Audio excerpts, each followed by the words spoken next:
Yes, dear students, in the series of numerical physics, we are in continuation with the questions which is based on the current electricity. इसमें electric power पर based question है.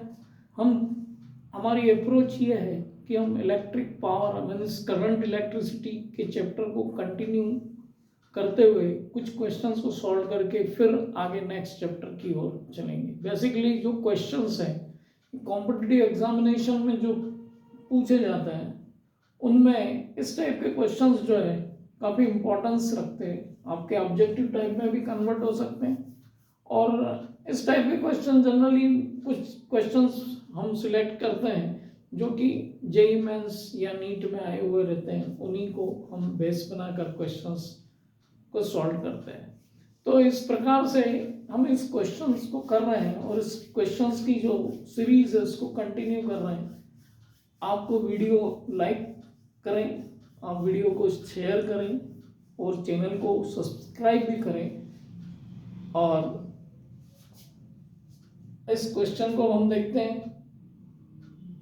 तो इस question में हम देखें तो resistive network is connected to a DC source of 16 volt.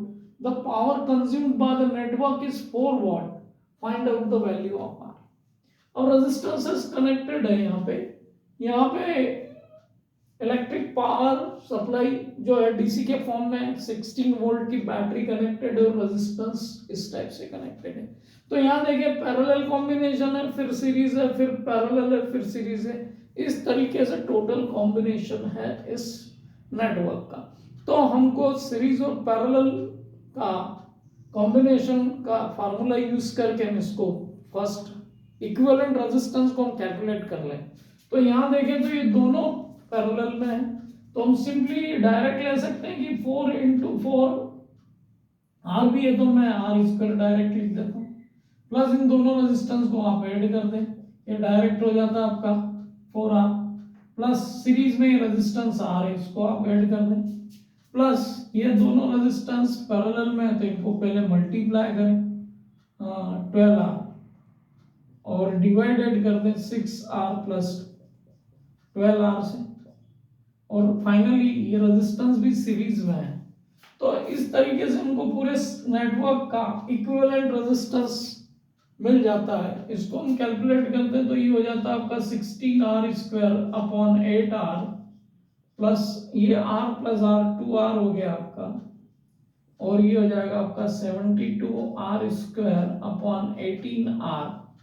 तो फाइनली हम देखें तो ये हो गया आपका 2R प्लस 2R प्लस ये 4R हो गया which is equal to 8R.